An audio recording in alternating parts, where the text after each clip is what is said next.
All right.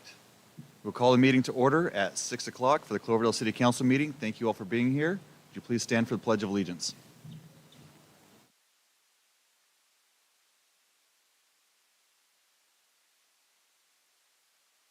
I pledge allegiance to the flag of the United States of America and to the republic for which it stands, one nation, under God, indivisible, with liberty and justice for all.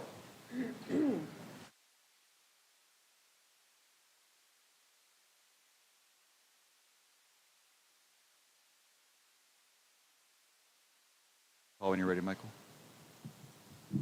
Thank you, Mayor. Let the record reflect that all council members are present.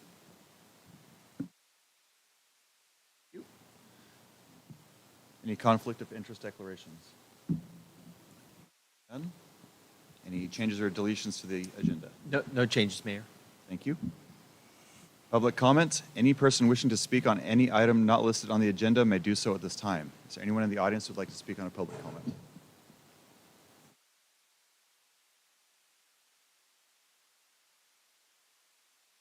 Last 2 years I've been working with landowners in Alexander Valley to look and explore the creation of a water district. I appeared before this council probably 18 months ago. And in that time, we've done a lot of work, and I just wanted to stop by this evening under public appearances to let you know that we will be filing papers with LAFCO. I have some copies, hard copies of the draft language for both the petition, the checklist, the scope of services, and everything else. And I'll leave those with the city manager. I'll also provide your city manager tomorrow the same documents electronically. We don't have to kill any more trees. And we are available and open to meet with you at any time if you have questions about the district as it's moving through the process. So I just wanted to drop this stuff off and say thank you for your service. Thank you, sir, and thank you for all your hard work on this.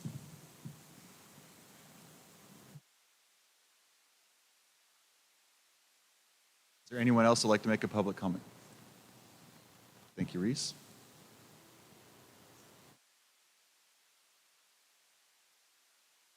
Yeah, I'm Reese Foxon, and I just want to take a minute of your time.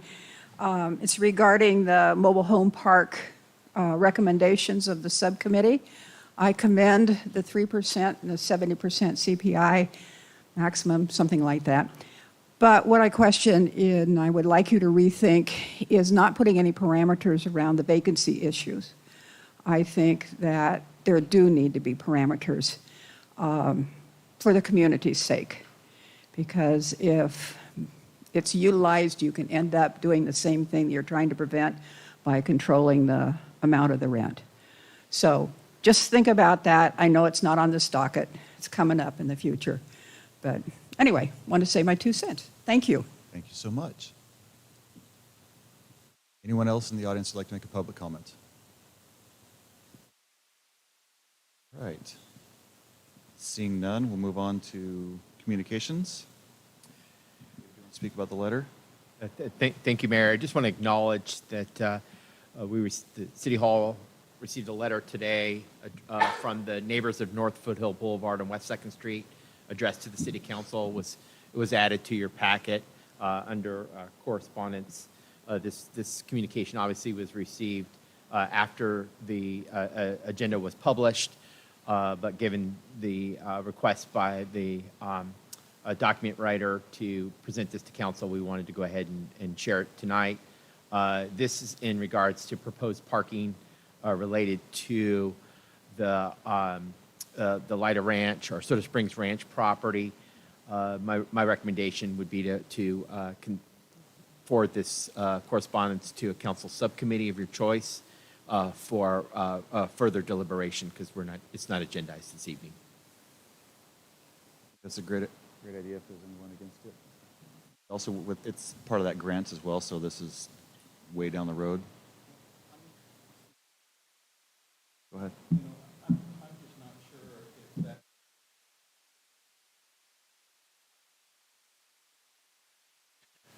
Thank you, Mr. Mayor. I'm just wondering if that letter may be a little premature. I understand David forwarding it to a subcommittee, but we still have neighborhood meetings planned once we get the green light, exactly how much money we're going to be receiving. And at that point in time, I think is when we should be discussing parking as opposed to in a subcommittee right now. So that was just my thought. But I agree, and I think under the appropriate time that the subcommittee brings that up. Everyone's in agreement. Great. Thank you, sir. All right, let's see. Student liaison report. Student liaison is not able to make it tonight due to a track meet, so I apologize for that. Move on to E, proclamations. A proclamation for Cesar Chavez Day. Anyone would like to read that? Seeing none, I will.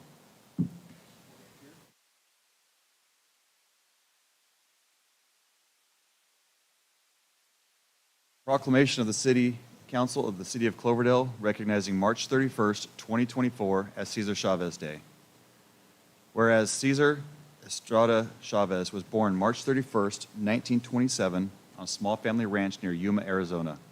After serving our nation in World War II, Cesar Chavez returned to farm labor in California and began advocating for farm workers' rights. On April 23rd, 1993, Cesar Chavez passed away, leaving behind an enduring legacy of service and leadership. Whereas Cesar Chavez's influence has made a lasting impact on farm labor issues and has inspired millions of Latinos to achieve educational and political success.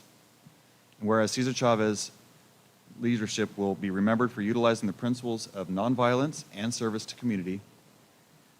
Whereas Cesar Chavez founded the National Farm Workers Association, which ultimately became the United Farm Workers of America, AFL-CIO, the first successful farm workers union in the United States history. Under Cesar Chavez's tireless leadership, the UFW was the first to win collective bargaining rights for farm workers. And whereas the UFW's collective bargaining agreement significantly improved the quality of life for farm workers throughout the United States. And whereas in 1994, Cesar Chavez was posthumously awarded the Presidential Medal of Freedom, the highest civilian honor in the United States. And whereas on Cesar Chavez's birthday, March 31st, individuals and organizations throughout this nation will celebrate his life and work by participating in community service projects. Now, therefore, be it proclaimed that I, Todd Lands, Mayor of the City of Cloverdale, does hereby proclaim that March 31st, 2024 as Cesar Chavez Day, and that the 31st day of March shall annually be known as Cesar Chavez Day of Service and Learning in Cloverdale, in order to reflect on and honor the life of his distinguished leader, promote the principles of nonviolence and service to the community. Dated March 27th, 2024, so ordered myself, Todd the Mayor. Would you like to make any comments?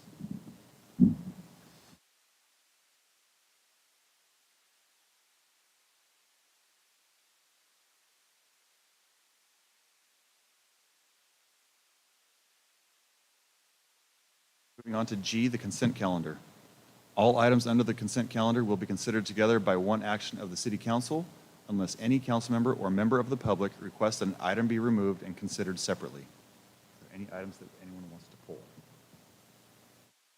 Seeing none, do we have a motion? To approve, Mike? I second that motion. Councilmember Bagby? Aye. Councilmember Morgenstern? Aye. Councilmember Wolter? aye. Vice Mayor Wheeler? Aye. Mayor Lands? Passes 5-0. Thank you. Moving into H, public hearings. H1, the ordinance amending sections of the Cloverdale Municipal Code, the CMC, in order to effectuate implementation program -2.3.3 of the 2023 to 2031 housing element. Kevin, is this you on this one? Yeah, I can take this, and we have a consultant here tonight helping us. What's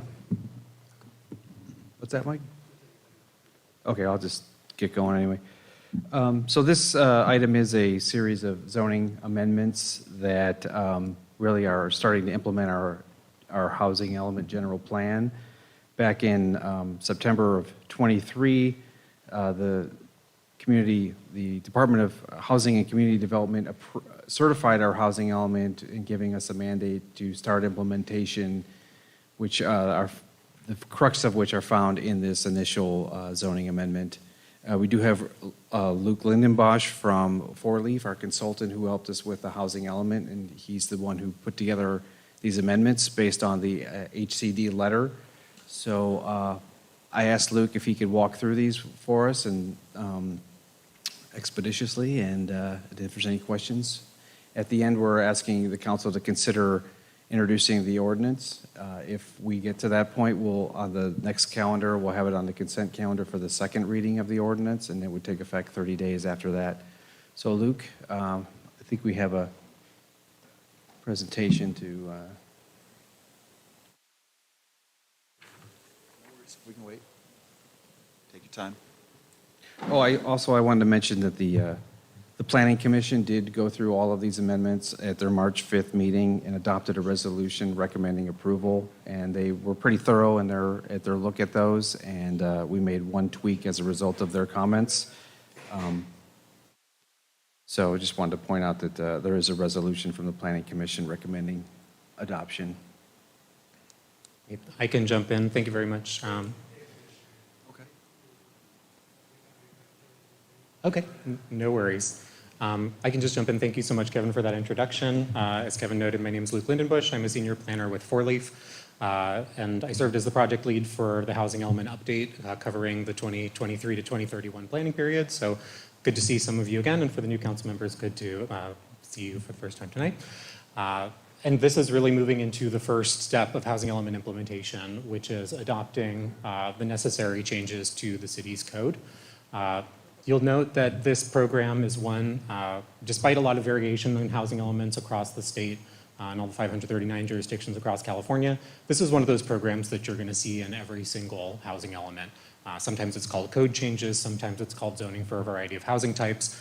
But really what this is doing is getting the city in compliance with state law to zone for a variety of housing types as set forth in the laws that have passed over the last 8 years since the housing element was last updated. As you'll see on this screen, this really highlights the biggest items that the code is addressing. First, elimination of the growth management ordinance under state law. The Housing Accountability Act was amended in 2019 through SB 330 and has pretty specific rules in terms of when a jurisdiction can retain their growth management ordinance. And under those rules, since there wasn't a voter-passed initiative prior to the year 2005, although we are in a qualifying county, the City of Cloverdale's growth management ordinance is no longer valid under state law. I'll just note with the GMO as well, since these two issues can often be conflated, a GMO is not the same thing as an urban growth boundary or UGB. And SB 330 and the Housing Accountability Act has not amended the city's viability to be able to have those rules in place as approved by the voters. Other code changes really are looking at allowances for by right housing under a variety of use types in various zones as stipulated by state law, including employee housing. That typically is farm worker housing, but it's employee housing as defined under state law. Residential care facilities for 7 or more persons, 7 beds or more, allowed in all residential zones. Low barrier navigation centers and permanent supportive housing allowed in all zones that allow commercial and mixed use housing, and emergency shelters need to be allowed in at least one zone that has parcels with capacity to facilitate the potential production of emergency shelters over the planning period. So that's really the high level overview. If we could go to the next slide, please.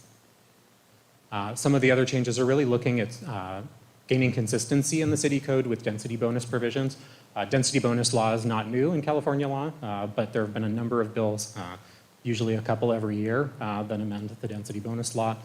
So making sure that the code defers to state statute, so the city doesn't always have to be chasing its tail and updating it every single year when it changes, and also making the code consistent wherever appropriate. In addition, objective design review is addressed in the code changes. This is a pretty substantial change in housing development over the last couple of years, saying that design review procedures and design standards, design and development standards need to be objective, and that subjective standards are no longer valid under local policy.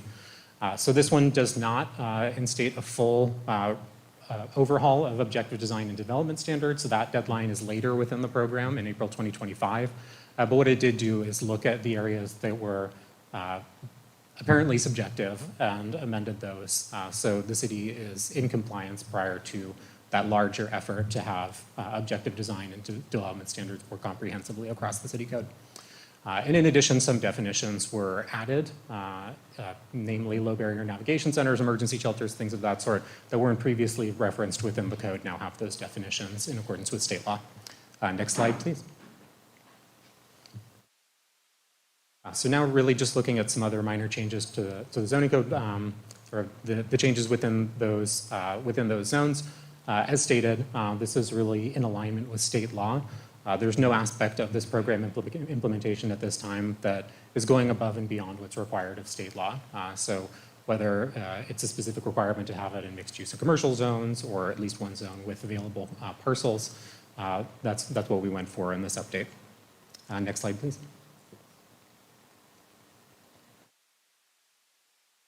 Some additional changes, more minor than the ones that were moving forward to a zone for a variety of housing types, were really to parts of the necessary changes that needed to be made in other parts of the code pursuant to those laws. The emergency shelter standards had some requirements around parking and objective standards for the development of those use types. So that's really what the parking standards are looking at to comply with state law. It's consistency with the emergency shelter law, AB 101, and also to gain consistency with state density bonus law.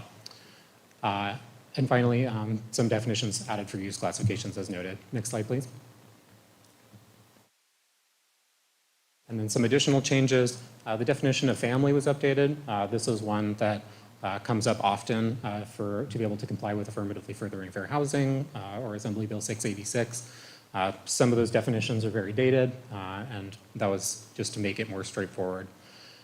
Design review section, those procedures were amended to make sure, really, as I noted, that there's nothing discretionary on the face of it in the city code. But given that objective design and development standards are often an issue of great public interest, we didn't go ahead and do full objective design and development standards in this update to be able to allow for the full public process to commence. In addition, the subdivision ordinance was amended for compliance with, in accordance with the program as it was drafted, to allow the planning director latitude to be able to approve those on a ministerial level for 4 or fewer in compliance with laws like SB 9. But also in compliance with laws that are going to affect on July 1st. 684 allows for small lot subdivisions on parcels under 5 acres for subdivisions of 10 units or less. So this kind of missing middle housing legislation, this is a direction the state is going, so really just making the city code as consistent with that as possible. Next slide, please. So really just going into next steps, as I noted, this implements the bulk of the program, 2.3.3. Other programs will be implemented over the course of the next 7 years. One other piece of the 2 other pieces of this program are to develop a streamlined application process for some of these different by right housing use types. In addition to being an individual consultant for jurisdictions, I'm also the project manager for the sub-regional Napa-Sonoma Planning Collaborative, serving all of those jurisdictions through ABAG MTC. So that product that's due in April 2024 is one that we're already providing on a regional level. So that one will be, that's being provided to the city and will be able to be updated on the city's website to fulfill that part of the program. And once again, in April 2025, that's the deadline for the complete objective design and development standards. So that is my presentation. I'm available for questions, as is Kevin, and the city attorney is also very knowledgeable about these laws as well. So happy to take any questions or discussion. Thank you. That was very speedy, very expeditious. Let's work our way down the line. Councilmember Bagby, would you like to go first? Councilmember Morgenstern? I'm good. Okay. I have some questions. I don't know if they're going to be for Kevin or for him. Which would you like, Kevin? Why don't you ask him and Okay. we'll see who. Do you have access to everything in writing? Actually, probably you don't have it. Can you have? I can pull it up. Can you pull it up? You want the The red red- line? The red line and run through it. Then my first question would be on page 5, if you want to start there. Yes, please.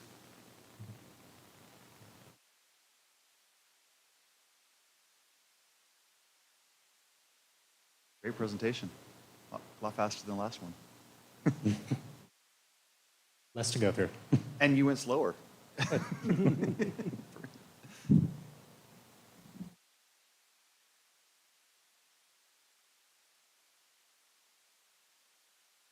Page 5 to start, if you don't mind, please.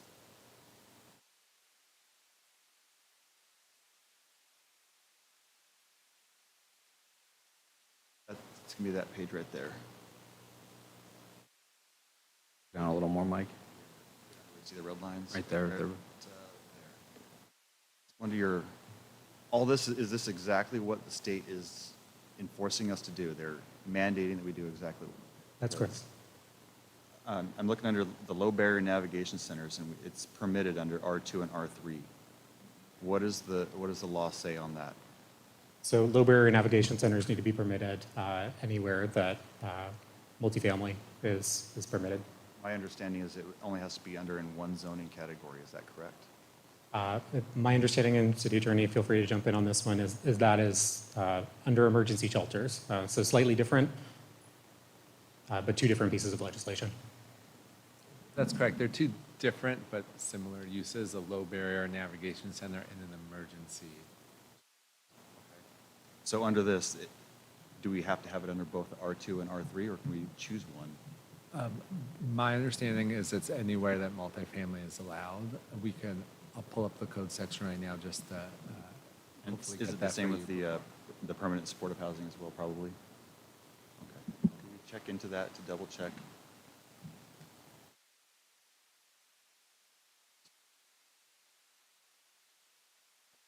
Page 9, it says, let me make sure that's where it's.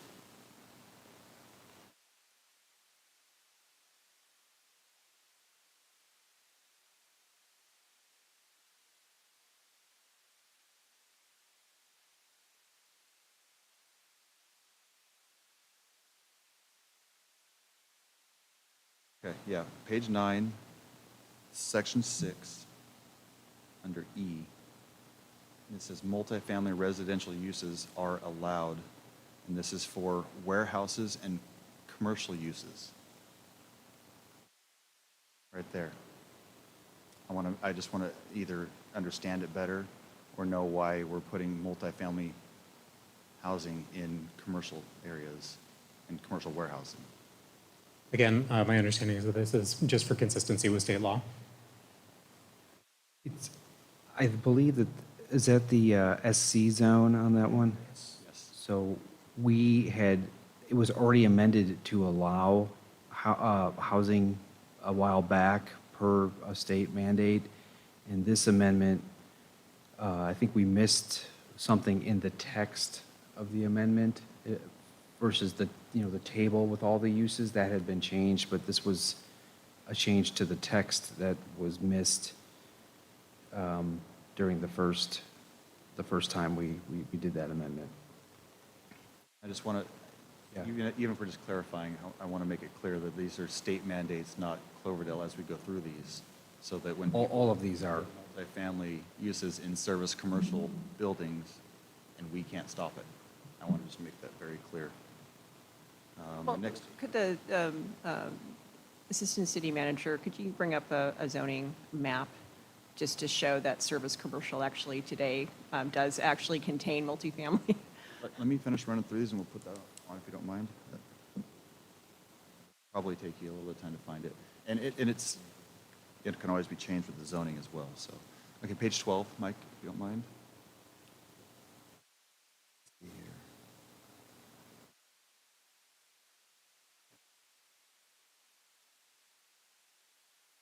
Shows, I have a question to make sure that we can do permanent supportive housing in permitted commercial buildings. Making sure that's the state mandate. Thank you.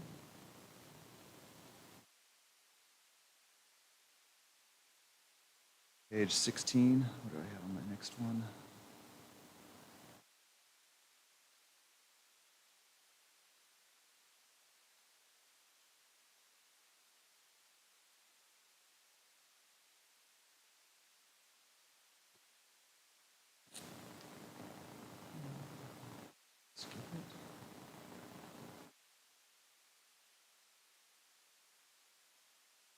mind on 16. I apologize for that.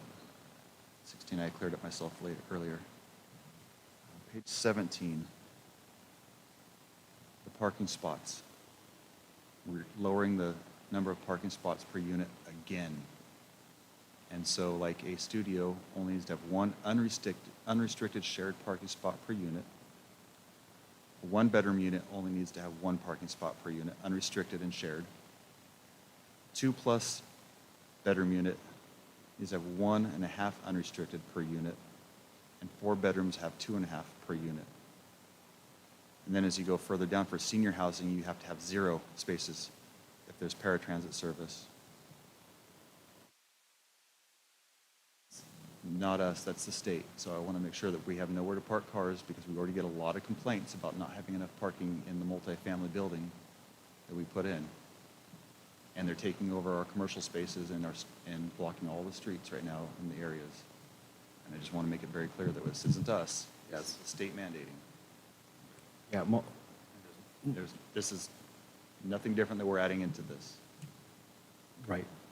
That's true. And if you go to the HCD letter that certified our housing element, they listed all the implementations that they wanted to see very quickly, and that's what we're attempting here. And it's possible, I don't remember off the top of my head, but some of these may not be strict requirements under state law, but state law sets a requirement. And HCD had required us to promise to do their interpretation of that in order to get our housing element approved. So some of these may not be explicitly in state law as you have to do it, but were something we had to promise HCD in our housing element we were going to do in order to get that approved. And then the incentives that people get can lower that number even more. Correct, if they use the density bonus, that's correct. And I'll just note as well, I mean, this is one where it was HCD's interpretation as we were preparing the housing element update. They perceived the parking requirements were a constraint, and in order to certify the housing element, the suggestion was made by HCD to make the parking standards consistent with density bonus law. So we didn't make these numbers up, they're coming straight from the statute that has the density bonus law statute. So project could come in, density bonus project, and these would be the exact same numbers for parking.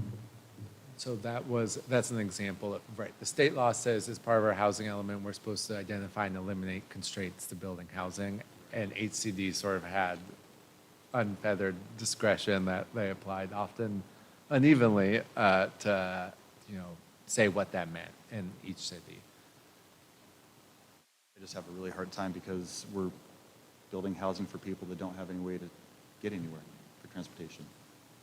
And it's not fair. It's putting people in commercial buildings and warehouses, and we can't stop it. Anyone up here before I open up public comments? Please. Thank you, Mr. Mayor. Just one, Alex, maybe you can answer this. As far as the what the state says the developer can do, we can still negotiate with them. Am I correct? Especially if there's an ask on the table, something of the city, we can go back and maybe horse trade parking. So if there's an ask from the city, something they need for us, that gives us leverage to say no to that ask in those negotiations. Where we are constrained is if their project is complying with all of our standards, then we don't have a leverage to say, state law in that situation says if that project complies with all of your standards, you have to approve it unless you can make very hard to make findings about it having a significant and adverse impact on public health. And I guess to gain a little more local control, would it be wise for us to review our standards and maybe adjustments? So that's the next step, is to put those objective standards into place. I mean, as the mayor alluded to, developers who provide affordable housing can use the density bonus to not comply with some of those, but that's the point of why cities are going through adopting those objective standards. So they have, since our subjective standards are largely unenforceable for residential projects, to put those objective standards in place. We have obtained a scope to do that project for the objective design standards. You'll see that when we talk about the budget in the next couple of months. We want to get that going second part of this year. Just one more question on the, I had heard somewhere, and I apologize for not remembering where it was, that schools can now construct homes in their parking lots? Yeah, so there was a law this year, SB4, that sometimes people call Yes in God's Backyard, and it allows religious institutions or higher education, higher ed, so not K through 12 schools, but higher ed, to build housing on their land without having to comply with city zoning rules. It has a number of other requirements, so the projects have to be 100% affordable, which, you would assume that's why a religious institution or school is doing it, maybe, teacher housing or school, housing, but, and there are other sort of requirements they have to comply with, but the answer to your question is at a high level, yes, that is a new law. So hypothetically, St. Peter's could take some of their parking lot and build low housing there, Correct. as well as some of the churches on the south side of town that have big lots? Great, okay, thank you. And there are just, sorry to interrupt, Mayor, there are some requirements in the law, like they have, this is not an issue here, but like, there are requirements, you can't be near a oil well, like they have those requirements in there as well, so we'd have to look at a particular site to see if it qualifies, but in general, it's an option now for. Last question I had was on page 4. It was under minor design review. And it said minor changes to an exterior of a non-residential building. It requires a building permit. Could be a residential construction involving up to 4 units. So that's a minor review now, is if someone wants to build 4 ADUs on their house, that can pass through with just plan check and not going anywhere else. Go ahead, Alex. Yeah, that's correct. In the state, like for your example of ADUs, the state has made reviews ministerial, and so it makes sense for them to occur at the staff level. It would still need to be, on the site that it was allowed and the type of housing that was allowed. So, multiple ADUs might be allowed, but a normal sort of traditional apartment building, depending on the site, might not be. But it would be sort of a ministerial sort of process for staff to go through, make sure you're meeting all of the requirements. Yeah, it's the same as like putting in new windows on a house. Now you can build 4 ADUs for the same type of pass-throughs. And I would say ADUs, they may or may not be treated the same. ADUs, the state even mandates very quick review, right? You got to do your review within 60 days and that sort of. So it is for better or for worse, the state is wanting this stuff approved quickly, or for cities to quickly identify why it's not compliant. And our ordinance will allow up to 2 ADUs under certain parameters, and you still have to make the setbacks and, the lot coverage, things like that. But you can go up to 1,200 square feet and have 2 ADUs, so it'd be 2 600 square foot units. We wouldn't allow 4 on a lot. Yeah, the 4 number really comes from Senate Bill 9, which allows duplexes and lot splits ministerially. Thank you. So then if I'm hearing you correctly, Kevin, the coverage of dwellings on the particular lot would come into effect? We still have the zoning standards, which are the setbacks, the heights, the coverage, yes. Okay. So chances of somebody being able to put 4 on a regular sized lot is pretty slim. I do want to just note that a lot of these state laws say you can enforce your setback, your lot coverage requirements, as long as it doesn't prevent, a unit of X size. So in some situations, even though they might not be able to meet those requirements, if they would still be entitled to build, a 600 square foot, 800 square foot unit. They couldn't build a 1,500 square foot unit and not comply, but there's middle. It's really annoying that the local control has been taken away from us, and the state is mandating what can be built. And it's frustrating. So, thank you. Okay, no more questions up here. I'll open it up to the public. Is there anyone in the audience that would like to make a public comment or have questions, concerns? Okay, I see none. I'll bring it back to the dais. Report, are we just accepting it? It's a first reading, so anything else from anyone? Yeah, I'll just, just add that, this has been a very tedious process. I think staff and our consultants have done a great job. And, the issue of, parking or what's permissible in service commercial went up. And it just sort of underscores that you have to, when you're looking at these items, you have to look them in context in the zoning map. We have, that I can tell, we have 5 areas that are zoned service commercial, and they all contain housing right now. They're designated. They aren't warehouses. No one's going to be housed in a warehouse. These are actually either on Cloverdale Boulevard or kind of in our transitional older neighborhoods where there was traditionally it was adjacent to the train station, and Railroad Street being the example of that. It transitions from some light industrial, or some light commercial really into a neighborhood area. So it's like whenever we're having these discussions about, oh my gosh, what's going to be allowed in these areas, it really has to be put into context of where those zones are, how large they are, what they're adjacent to. So I'm pretty pleased with this, and I'm glad to see that we're going actually in this direction. It was interesting, just today I was in Santa Rosa attending a generation housing seminar, and one of the speakers was the architect for Cherry Creek Village, which was a private-public partnership between the city and Wallace House and Kingdom Development. And it was interesting, just sort of the feedback. That development is completely rented out.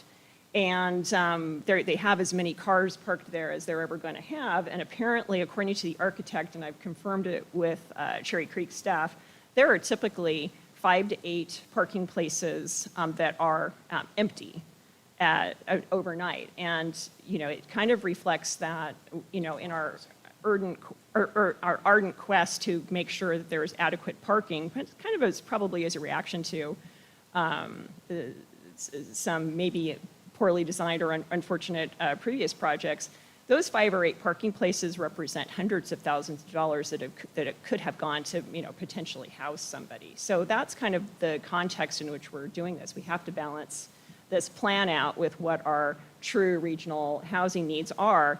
And I agree, we do need to address some of the parking issues, but that is probably, enforcement and regulation. A lot of that can be handled and perhaps that's something that we need to bring back to Public Works or the Planning Subcommittee and just do a better job of monitoring our residential parking that's adjacent to our commercial areas and make sure that people aren't, abusing the privilege. But overall, this was a very heavy lift, and I think you've done a wonderful job. The redlining was, quite frankly, probably very shocking for anybody who's been through a couple of these, but definitely better to be, in compliance. So we'll look forward to, moving on to the next sections that we need to tackle. So thanks for your work on this.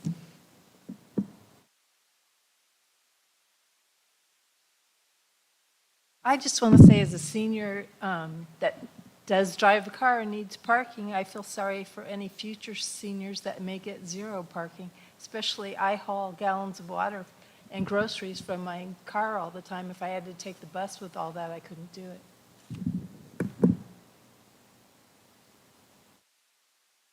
Thank you. Thank you. Mayor, members of council, we are asking council tonight to introduce by title only the ordinance. The recommendation would be to read the title into the record. And, On that one, I apologize. The draft ordinance. I'm happy to offer it. An ordinance of the City of Cloverdale amending Section 18.03.150, Chapter 18.09, Section 18090.180, Section 18.11.020, Section 18.13.060, Section 18.14.030, Chapter 17.04, Section 17.48.050, Table 18.04.040-A, Table 18.04.050-A, Table 18.05.030-A, and Table 18.11.050-A, and removing sections 18.02, 100, and Chapter 15.34 from the Cloverdale Municipal Code. I'll second that, Mr. Mayor. Councilmember Bagby. Aye, and thanks for letting me read the right one. Councilmember Morgenstern. Aye. Councilmember Wheeler. Oh, sorry. Councilmember Wolter. Yes. Vice Mayor Wheeler. Aye. Mayor Lance. Aye. Passes 5-0. Thank you. Sorry I missed that, David. All right, under new business, we'll go I-1, 6 acres resolution of annexation and annexation agreement. Good evening, Mayor, members of council. I'm going to start this item, and Kevin may weigh in on various aspects of this presentation tonight. The item before you tonight is to consider a resolution of annexation that would concurrently approve an annexation agreement for the proposed 6 acres mutual water company area. The work tonight represents a culmination of work that started nearly 8 years ago, and it was as a result of the state of California issuing a letter to the city requesting that we work to voluntarily, what was the reference was consolidate the 6 acres into our existing water system. There was considerable work following that letter to address what's entailed in consolidation. A feasibility study was subsequently prepared that provided an engineering analysis of various alternatives and options.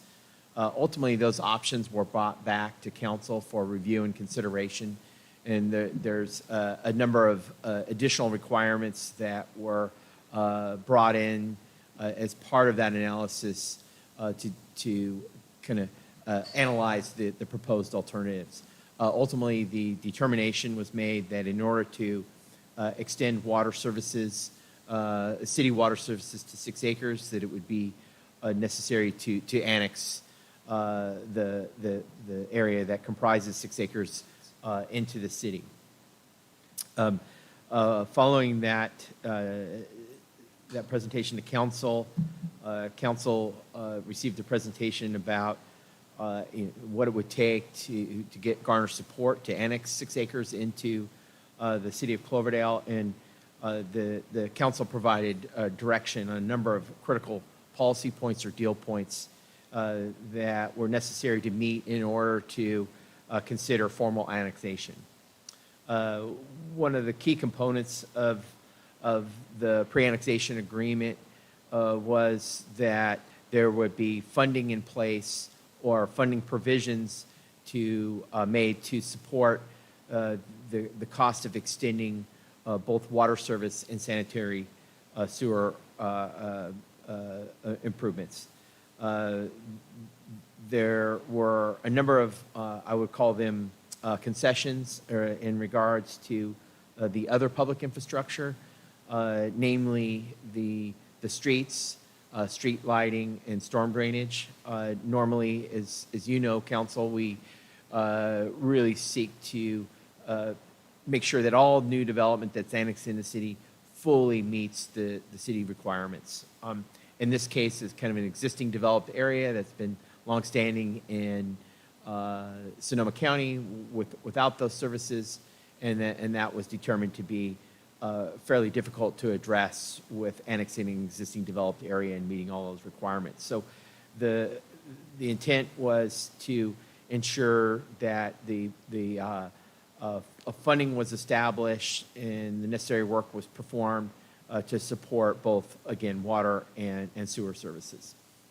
Since that time that the council adopted the pre-annexation agreement by resolution in 2021, the State Water Resource Control Board has engaged various state agencies to develop what are referred to as technical assistance work plans. Some of those were pursuant to Proposition 1 adopted by the voters, as well as various Senate bills that intended to provide and fund work plans to further the goal of extending water and wastewater services to the 6 acres area. A lot of that was done in consultation with, direct consultation with the state. Since that time, the city staff has engaged in numerous meetings with the work plan representatives at the Division of Drinking Water, through the Division of Financial Assistance and the State Water Resource Control Board to develop a plan to support the development of infrastructure, again, focused on water and wastewater, to extend those services to 6 acres. I should note that with the previous development of the Clover Springs development or Del Webb project, there was a sewer main that was installed down Lyle Lane, so there are a number of residents that already do receive some existing sanitary sewer services, and there's a number of residents within 6 acres that receive water service. Since that time, there's been considerable work done on the design drawings, again by a consultant, GHD, very reputable engineering firm, to develop the plans for the extension of infrastructure. And we're currently at about the 60% design level on those improvements. And again, we've been dedicating staff time through both the city manager's office, community development department, city engineering or public works director on overseeing that process. We have most recently engaged with the state to seek reimbursement of city staff time since the initiation of the work plan, not going back to 8 years, but a more recent kind of 3-year look at our time.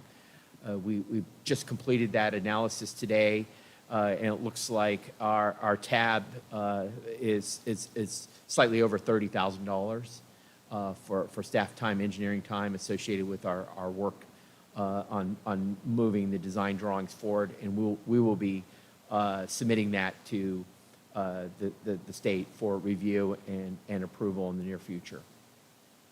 So the action tonight is, again, adopting a resolution that would authorize staff to submit a annexation application to the Local Agency Formation Commission, or LAFCO.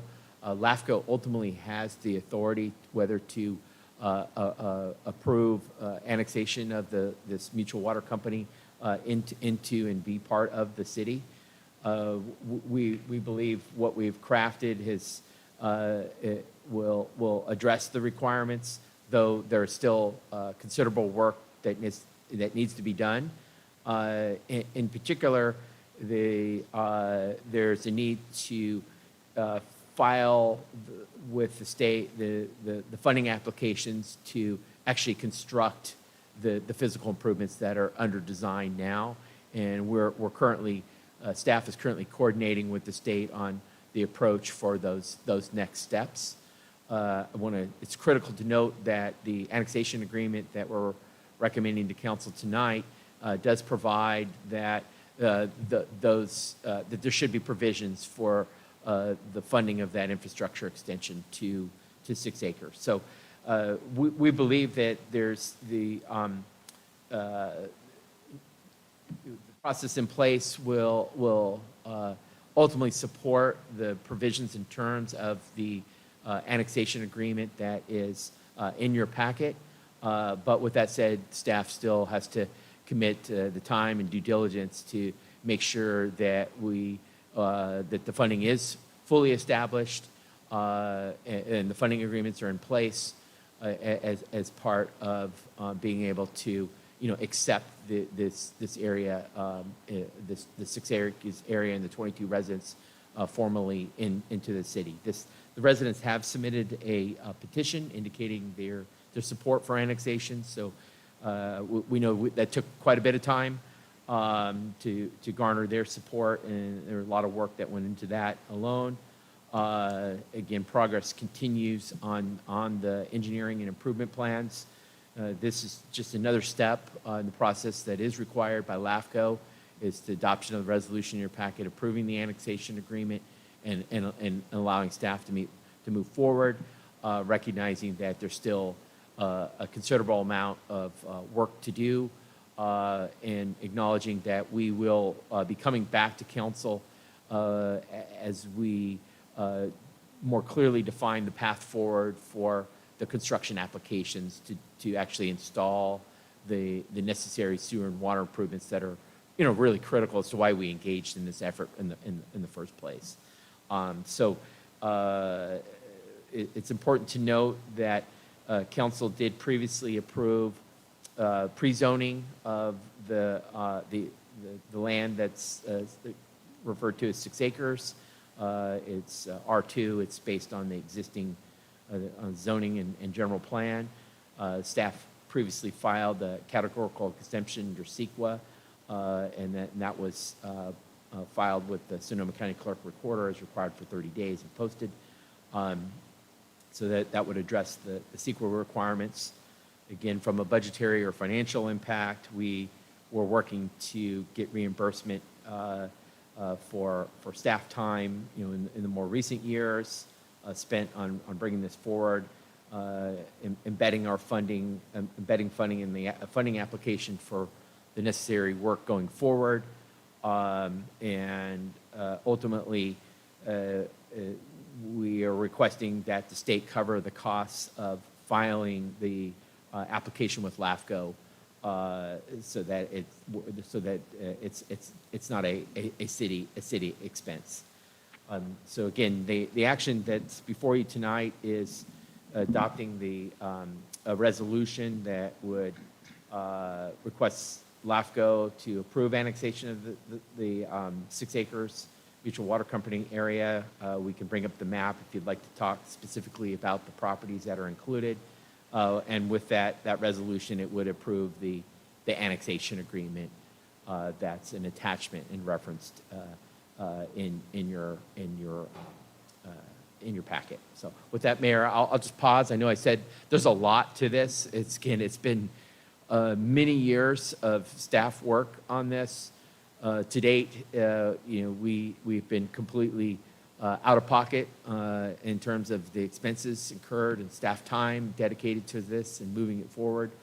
But we are seeing some light at the end of the tunnel in terms of getting funding from the state.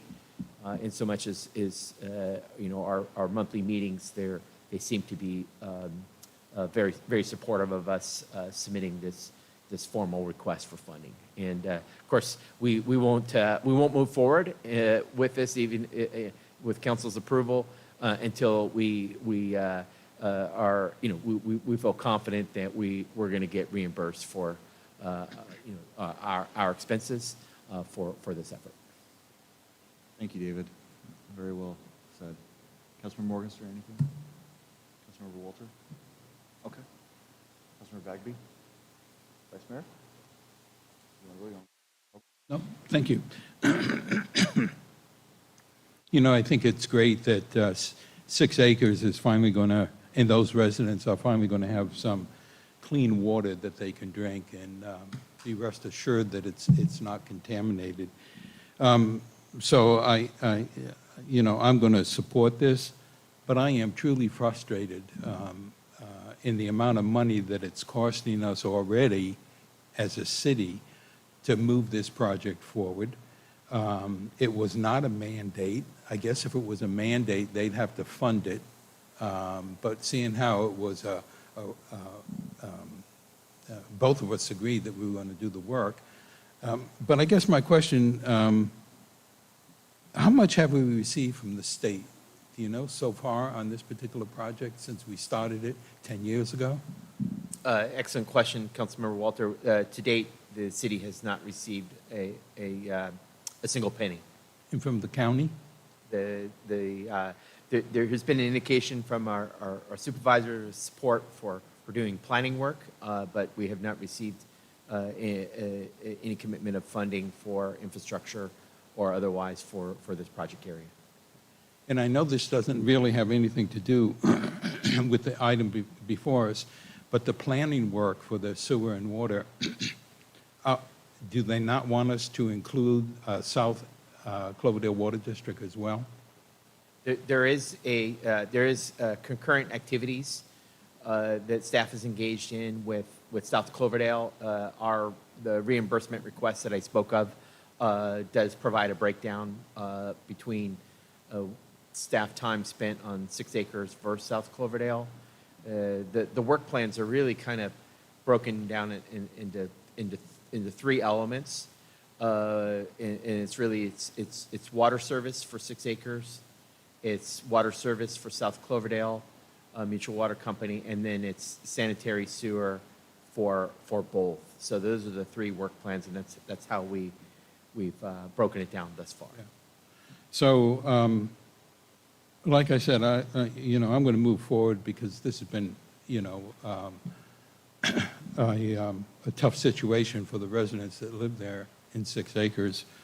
But I am really annoyed. It seems I'm annoyed about everything tonight, but I'm really annoyed that, we've put our ratepayers, our water and sewer payers, on the hook for this, because if we're not reimbursed by the state, it's going to be paid with a rate adjustment, again, on the water and sewer, because that's where everything's going.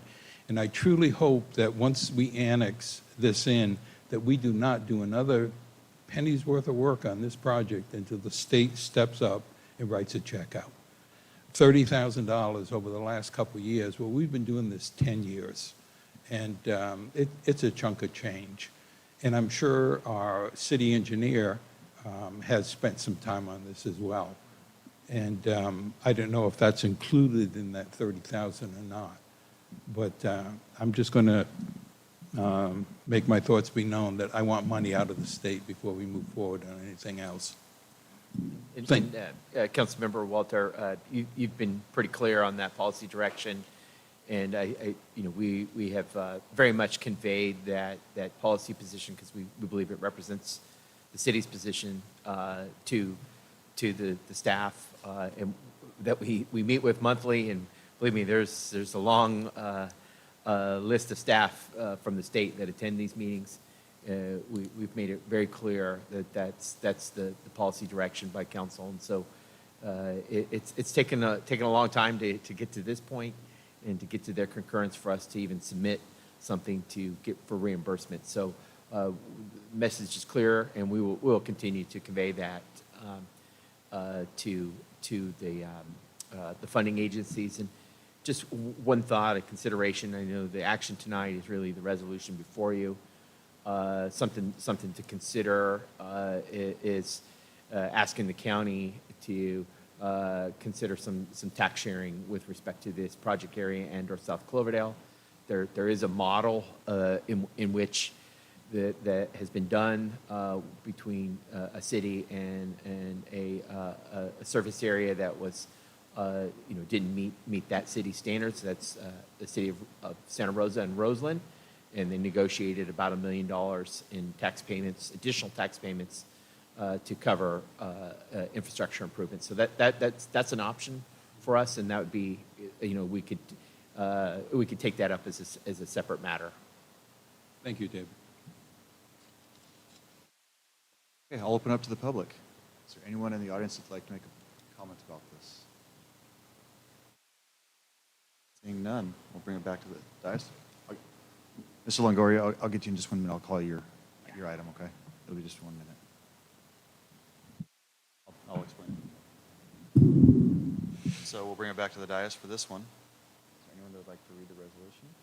I will move to approve resolution of the City Council of the City of Cloverdale requesting the Sonoma County Local Agency Formation Commission, LAFCO, to approve annexation of the service area of the 6 Acres Mutual Water Company located in an unincorporated area of Sonoma County into the City of Cloverdale and approving the annexation agreement with the 6 Acres Mutual Water Company. Second?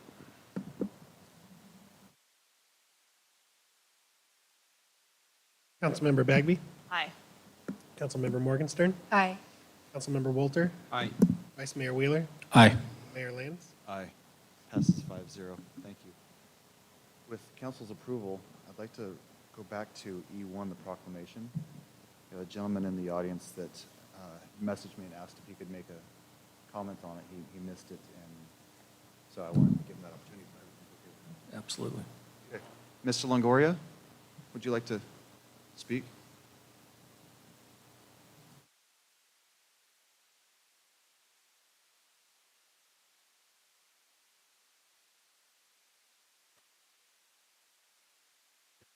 Good afternoon, everyone. I feel so excited and nervous too to be able to receive the opportunity to, for a moment, to able to transmit the feeling of what is like to live when in the places where we are invited to participate. We are not included in our basic requirement. Cesario Estrada Chávez, mejor conocido como César Chávez, nacido el 31 de marzo de 1927 y muerto el 23 de abril de 1993. Luchador en busca de los derechos humanos, no a la violencia. Trabajador, visionario, organizador, activista. Sí se puede. Yo fui, soy y seré Eric Longoria. De nuevo, sí se puede. No digo más. Thank you. Thank you, sir. Appreciate it.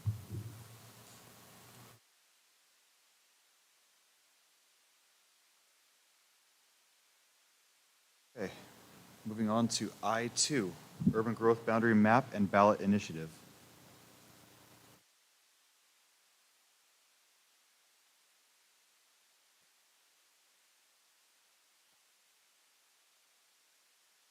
I can get this, get the ball rolling here, continuing with our planning theme tonight, the annexations and the ultimate size of the city.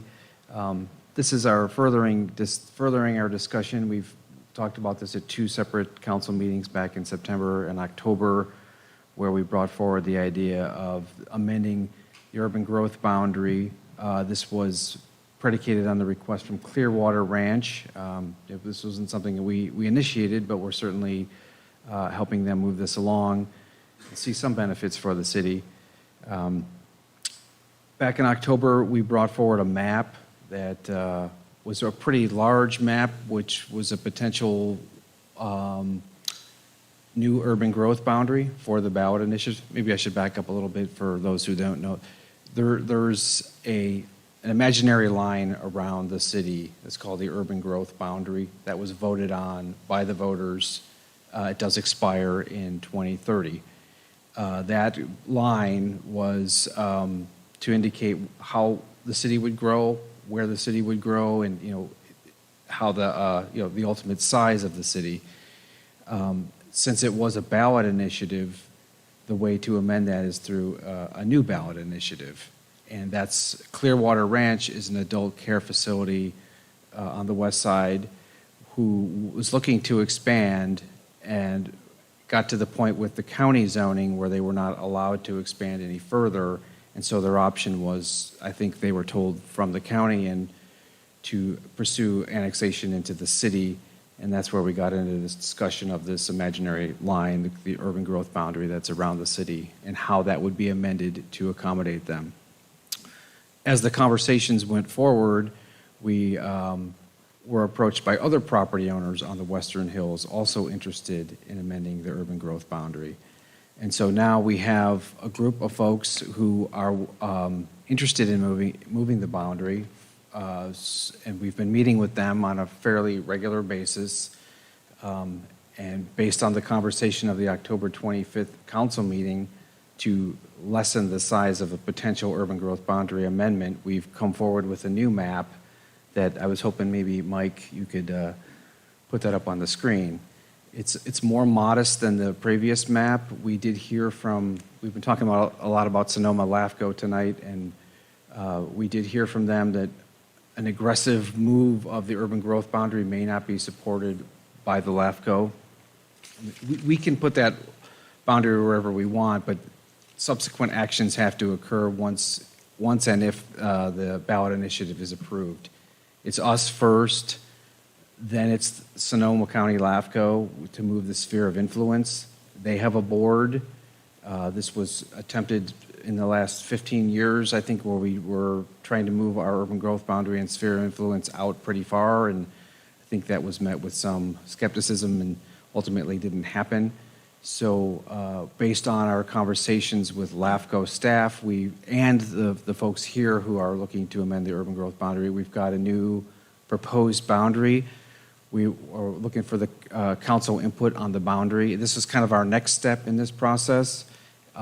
Beyond that, the steps are outlined in the agenda report.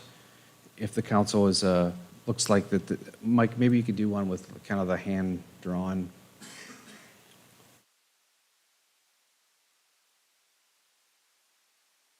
Okay. So if we'd like to have a discussion about where the boundary could go. I mean, there's benefits to the city. For example, when Soda Springs is now owned by the city, we will be paying property tax on that. If that gets annexed into the city, we wouldn't have to pay property tax on that. Same with Porterfield Creek. So those are some of the benefits to us. It does give us a little bit more say in what happens on the Western Hills as people annex in. So there is some benefits, and we've had some great conversations with the folks here who own properties on the west side, and several of them are here tonight. So I mean, our goal tonight would be to discuss this potential boundary, which is shown here in blue, and then maybe talk about the next steps and get some direction from the council. Windsor recently did a UGB amendment, so we do have some examples of how this went and some paperwork associated with that, so that's very helpful. The plan would be, if this moves forward, to be on the November 5th election, for the big election this coming up in this fall. So I'll pause there. I mean, this is our next step. We still have several steps. This is moving this first line that is under our control somewhat. The voters' control is one of just several, many steps in getting this process and in moving some of these properties into the city formally. I do want to acknowledge that the folks did give us a deposit towards our work in this effort, which is one of under the next steps was to seek a deposit for this work, and which we have received. So that's good. And Mayor, if I can add, as your community development director, assistant manager indicated, that the next step would be to bring back for your consideration, assuming you support what's before you tonight, a resolution approving a proposed ballot measure.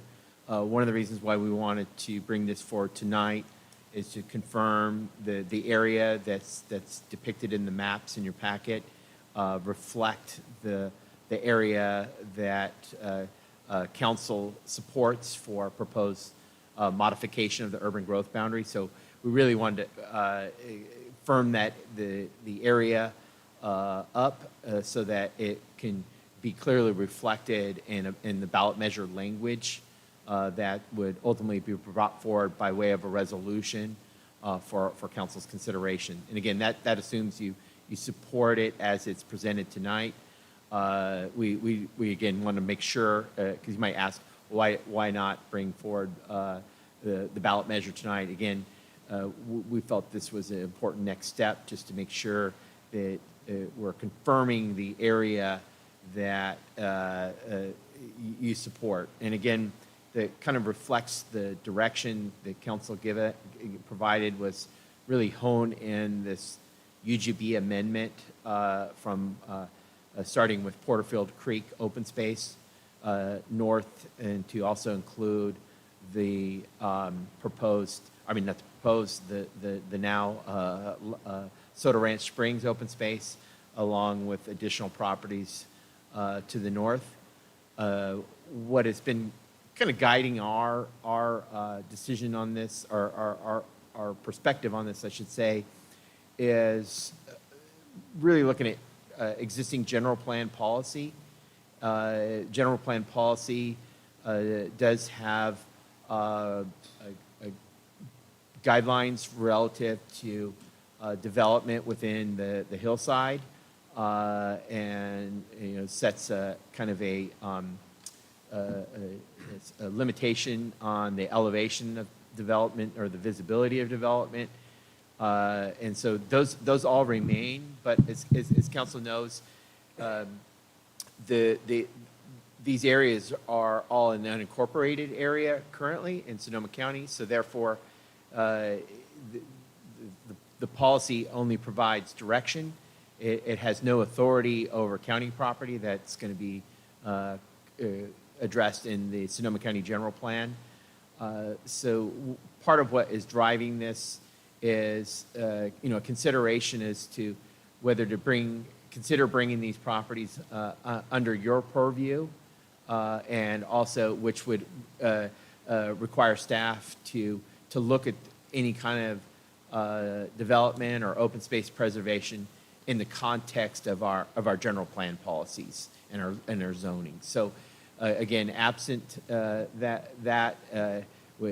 it will default to the county zoning and county general plan.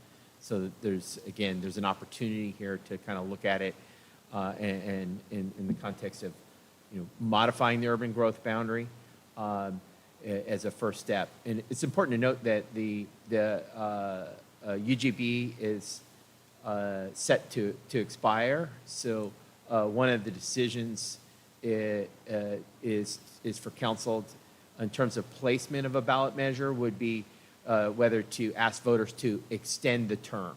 And so you may direct staff.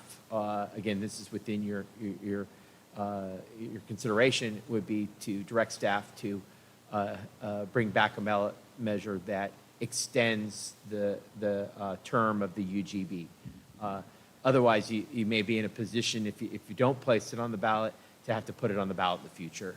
Again, that's clearly a policy decision of council, but that's something that you'd be kind of being able to address with this proposal that's before you. So again, I'll pause there.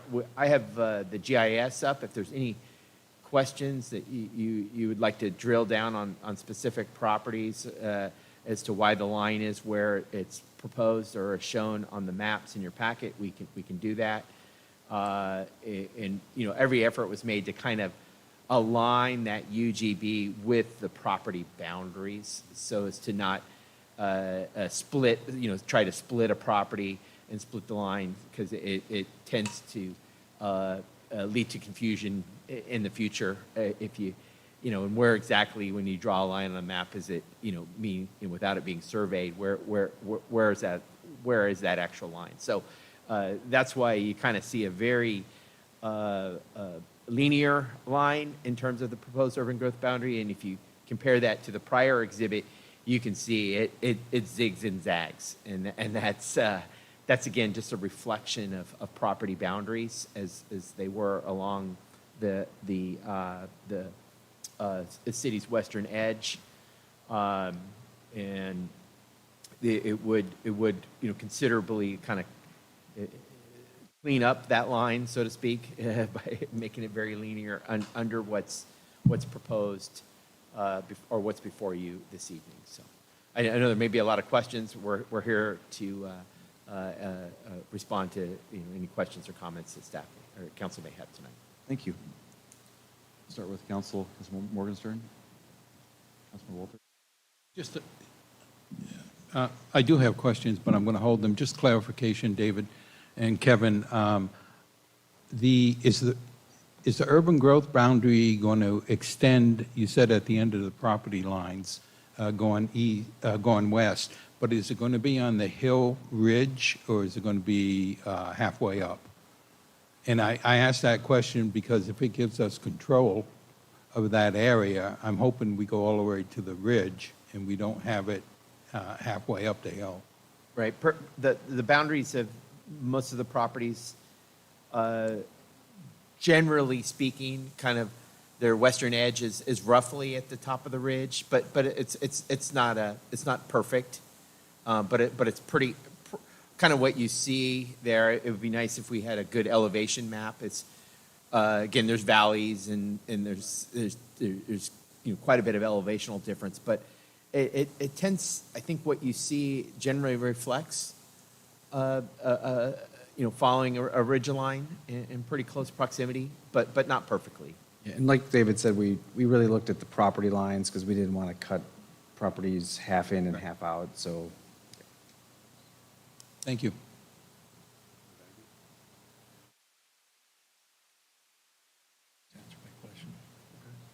I'll run through the first questions that I have.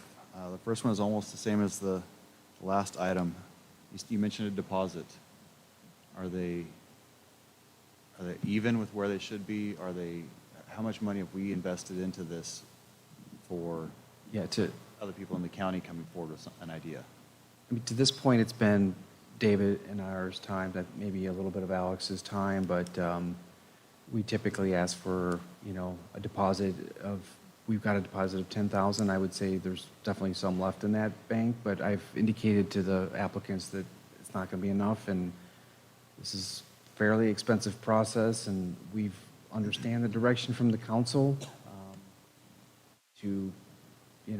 this isn't something that we initiated again, so they're coming to us like a developer, sort of, and so we would expect them to help pay for that and pay for it. I'm glad to hear that they did come forward with a deposit. That's a good sign.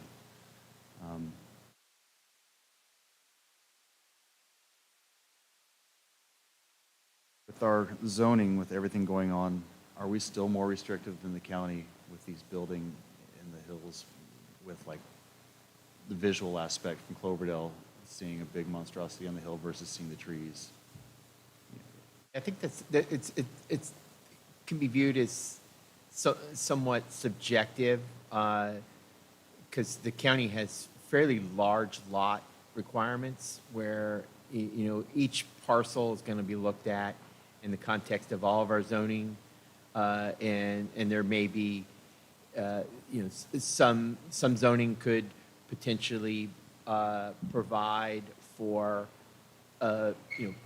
possibility of additional development, but again, it comes with the perspective that this will be looked at through your lens rather than the lens of, say, the County Planning Commission, which tends to represent the entire county, and so it's a function of having, I'll use the term, maybe local control or local eyes on. I think it gives you, or you're going to serve as a better judge of the potential development impacts in our community, as then I would think necessarily deferring that to the county and County Planning Commission. Nothing against them. They certainly would take into account any comments you have, but part of it is, if this was all approved and all brought into the city, again, that's a lot of future steps.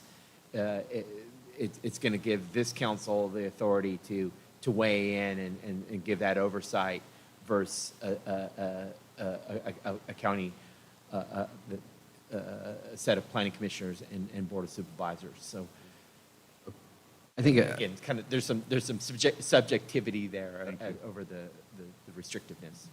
Yeah, I mean, a big part of this is going to be what is going to be the zoning up there under the city designation. And in October, we did discuss that the county does allow things up there that people could develop that land. I mean, now it's hampered with the fact that there's no sewer and water, so there's that.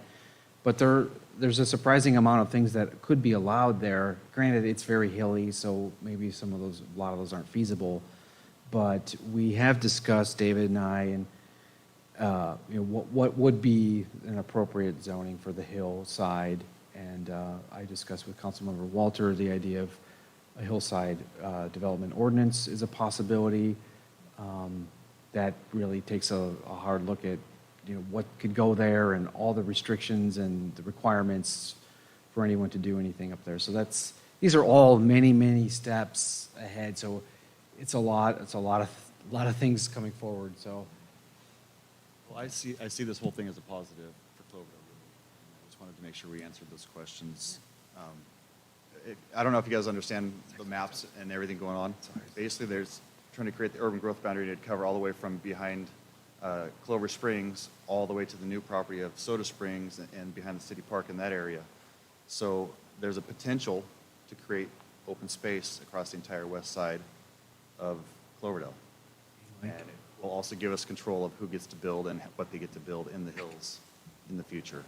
And so it's basically trying to preserve and protect what we have surrounding us. And I just wanted to kind of put that out there at the level that I understand it, and what I've been pushing for with that is just that. Mayor, on a- Yeah, Walter. Just a couple of questions. And Kevin, thank you. I think the hillside building ordinance would really go a long way. I'm in favor of, at this point, just moving the urban growth boundary line. Of course, it's going to have to come back for annexation after that's done. But the mayor asked a question about money, and I'm on a money kick tonight, and I just want to make sure that staff is being covered in any third-party expenses, whether it be to our city engineer or whoever, are being covered right up front. What's your anticipated amount that you think we need to have on deposit to cover this to the finish line? Any idea offhand? Well, I'll kind of start in on your response to your question, Councilmember Walter. I think it's something that's going to require us a little more study because each one of the properties is going to have its own unique set of entitlements, and comes with each of those entitlements is its own process and cost. But the initial cost that we are considering at this point, besides staff time involved in bringing this forward, is the placement of a ballot initiative before the voters. We suspect, we've seen those costs go up recently, that a ballot initiative is going to be somewhere in the neighborhood of $15,000 to $20,000, again, to take the action to formally place it on the ballot. There's going to be some attorney work to obviously write an impartial analysis. We may want to write an argument in favor for the measure, and make some and ensure that the voters are aware of some of the reasons why they may want to consider this. So I think the most immediate costs are going to be associated with the election costs of putting a ballot measure.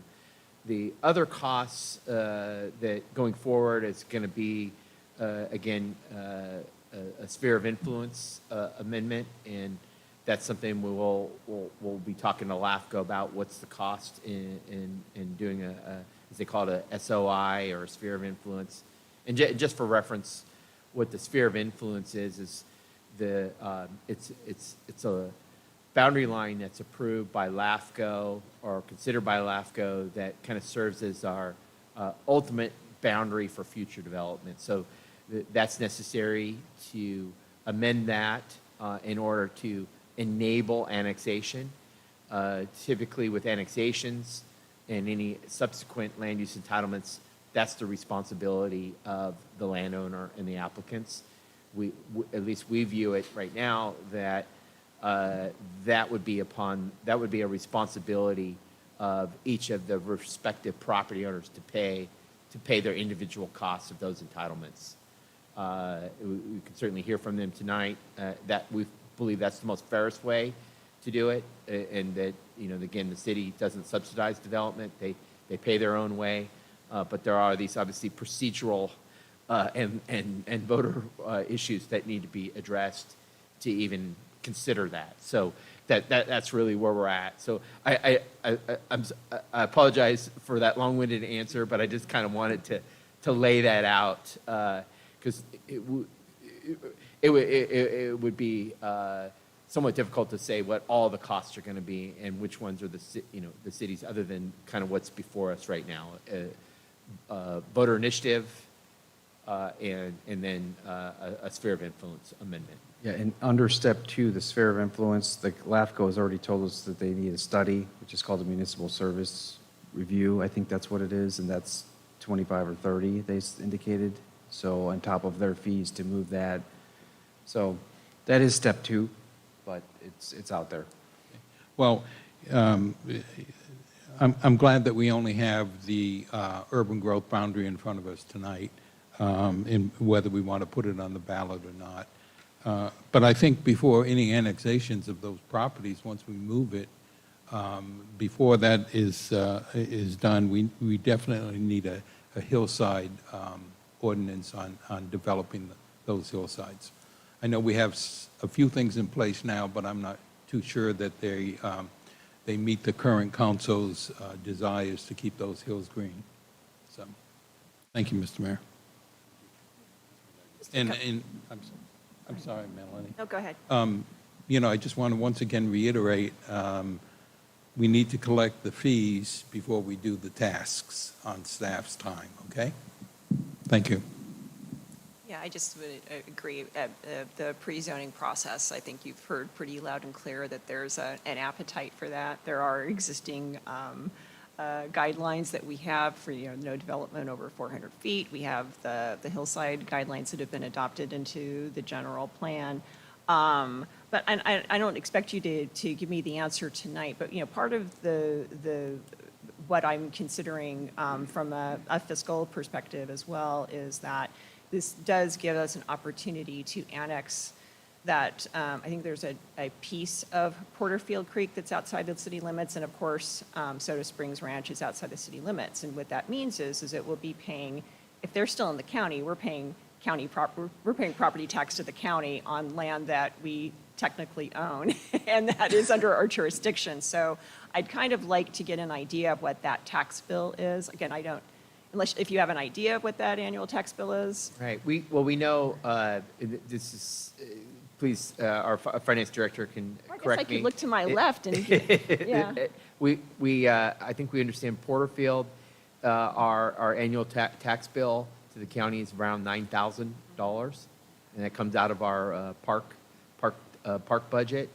We don't have a tax bill yet for Porterfield Creek. If it's based on the appraised value, thumbnail, yeah. We suspect it may be, in the $20,000 It's more range. like it's going to be closer to 20 because if it's only it's a couple of acres at Porterfield, but it's 209 total of 209-ish. Let's call it that. So that's 20,000 a year. So I think that right away, it's definitely worth it for us to pursue. But I just, it was interesting having this item and the previous item on the general plan update because it actually had some information regarding, when the urban growth boundary was adopted. And I had forgotten it was 2010. And just kind of thinking back on it, we didn't even establish the policy. The hillside policy until I think it was about 2012, and that's about the same time that we acquired Porterfield Creek. So, I mean, when I'm, considering putting an item on the ballot for the voter consideration, that's probably my number one and my number two consideration is number one, we don't need to be paying taxes to the county on our park land, and number two,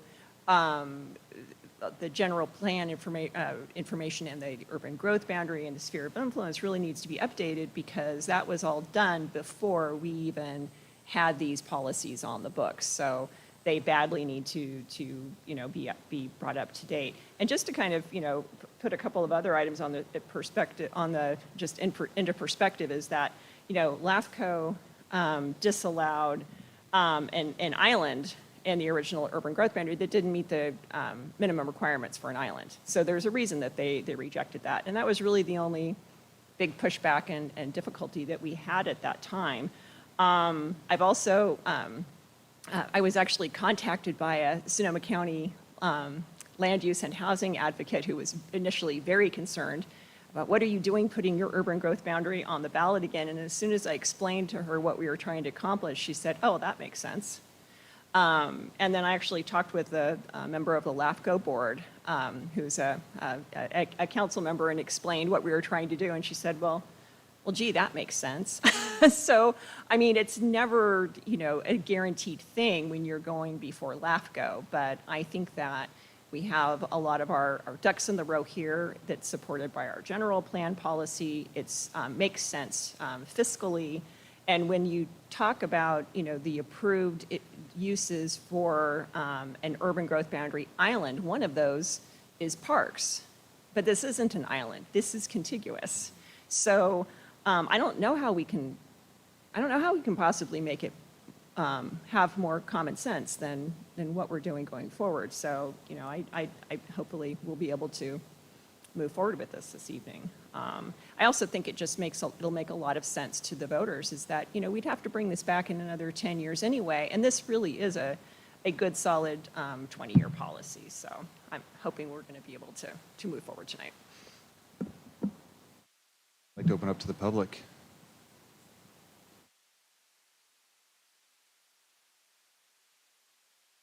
Good evening. My name's Howard Bogert, and I'm the current president of Clearwater Ranch. And let's see, you guys probably know about Clearwater Ranch. We're working to develop a lifelong home for our developmentally disabled adult children. And of course, we're in support of this amendment, and this UGB movement would and subsequent annexation of the city would allow us to realize housing 24 adult developmentally disabled children on our property. And more there's what's in it for the city. I think for the city and the citizens of Cloverdale, one of the things is our adult developmentally disabled children are all very low income. We'd like to, there's areas we can collaborate and work with you on that could be in our mutual interest. In that area, of course, we have the elderly on our property, an elder care facility. We have our developmentally disabled. They're all very low income, and that could help you meet your current or future REIN allocations. And the other thing about them too, of course, is very low income. Our developmentally disabled children are all. It's basically there's no crime or anything associated with them, which is certainly helpful. And you don't have to build any housing to house them. We'd be building it, so that's a benefit for you as well, I think. And lastly, or another area we would like to work with you is, as you know, we border the Porterfield Creek Preserve. And we'd love to work with you on a similar transaction like the Lida Ranch transaction, where you could then expand the Porterfield Creek Preserve and trails and have that open space. And I think that'd be a great benefit to you. And the other thing too is we'd be happy to collaborate with you on any public comment or hearings down the road. So thank you for your time. Thank you, Howard.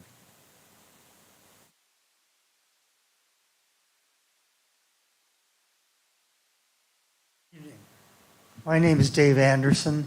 I'm a landowner on the western hillside, north of the Clearwater Ranch, northwest really on the corner here. And I speak for myself and also one other landowner who are contributing, helping you all get this going. And I think this is an old idea. It's been bounced around for a while, trading off a little bit of near-term close-in development for a large donations of open space. And I know several of you know exactly what I'm talking about and have commented on this before in other meetings. So I think Mayor Lands, your comment is exactly appropriate. you do have the potential for creating a very large recreational and open space area that would really be the entire, almost the entire hillside. I think it really does reach up to the ridge pretty well. So I think this is it's a good idea, but what makes it work for us, at least the landowners, Clearwater Ranch has slightly different priorities, but for us, what makes it work is the trade-off of a little bit of close-in development that you can control because it's in your sphere of influence, and it's in your urban growth area, versus donations, significant donations of acres and acres of open space. So I think that's why I'm supporting it. I know that's why one of the other landowners is supporting it, and you just heard from Clearwater Ranch. Thank you. Thank you. Nice to put a face to the name. Is there anyone else who would like to make a public comment about this item? Seeing none, we'll bring it back to the dais. Any other comments? Now, it's only about 12 years in the making, Mr. Anderson, so way back from that Planning Commission meeting. So, thanks for the idea, and thanks to whoever was able to acquire, what's now Porterfield Creek to kind of create that vision. So, and that is our vision for the community. I think as Supervisor Gore has pointed out, we're really the last area in Sonoma County where a vision like this for a recreational opportunity is really possible. And it's just great to be able to potentially partner with our neighbors and our landowners so that there's a win-win for the community. So it's an exciting night. But, it's kind of, this is so typically government. It's like, 10 or 15 years later, and then all of a sudden, boom, things happen pretty quickly. So thanks for your partnership on this to both you and Clearwater Ranch.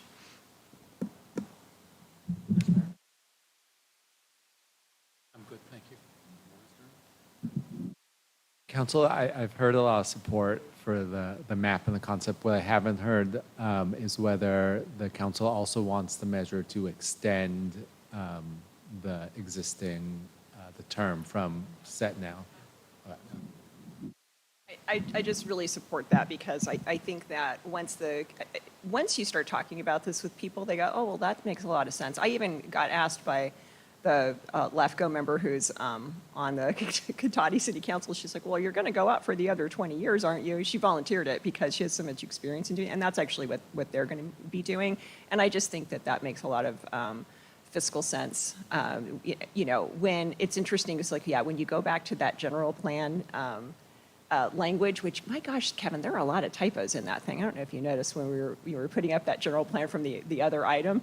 It says, we're not going to go out anytime soon because for no foreseeable changes to the sphere of influence or the urban growth boundary. But I think just a short 2 years after that, the situation changed completely. So I think that once you start talking with the voters and with people, it just makes a whole lot more sense. Why would we put this on the ballot again in 10 years? Let's pay for this in 2024 dollars and get it done.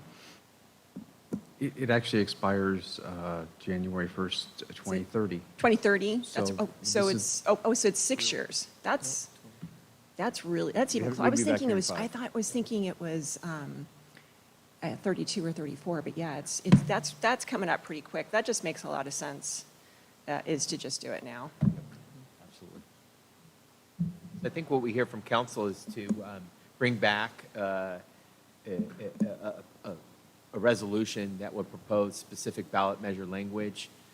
Just for reference, the requirement is for the ballot is to have 75 words or less, so we have to be very concise. We'll rely on our city attorney to draft language that reflects the direction of council, and ultimately that will, we'll want to garner the support. Included usually with that is to write an impartial analysis, and there's also an opportunity to make arguments in favor of the measure as well, and that's something I think we can coordinate with council. So will there be two ballot initiatives, one to extend the term and then one to approve the movement? No, it can be one Okay. measure. And so just to clarify, what you'll see when this comes back is there will be a resolution placing the measure on the ballot, and then there will be the actual measure itself that will have a map and the red line edits to the existing language extending the term. Clear? All right. Moving on to subcommittee reports.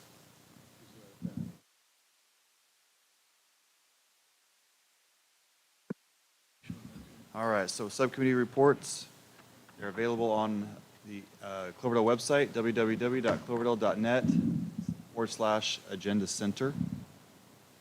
Any council member reports? Councilmember Bagby, you gave a written report. Anyone else have anything? Anything? Mayor, if I can just interject, I spoke with Councilmember Morgenstern, and she requested to provide an update on the homeless subcommittee. So it's up to the council if you want to receive that report. I just want to acknowledge it. I just wanted to do a short recap on what happened on March 18th at the Homelessness Community Advisory Group Subcommittee. And we had a speaker come from Legal Aid. Her name is, she's an attorney. Her name is Margaret Demato. And she did a presentation on housing stability for tenants. And I think it was really important. She taught us about different things we could maybe implement in the future to make it so that more of our tenants can stay in their homes longer and hopefully not turn into homeless people, which will cost our community more. And so hopefully in the future, and I'm hoping maybe this summer we could talk about implementing some of what she told us about. And I think one of the most important things, is there a way to make that bigger or no? Just a second, I can find it.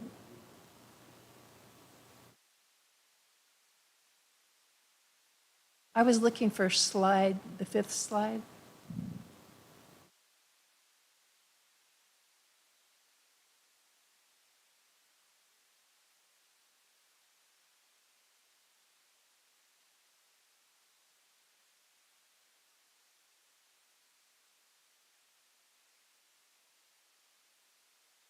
So what she talked about, and this is the issue in Cloverdale, and this has to do with Cloverdale, is that many households, especially renters, are considered cost burden if they spend more than 30% of their income on rent and utilities.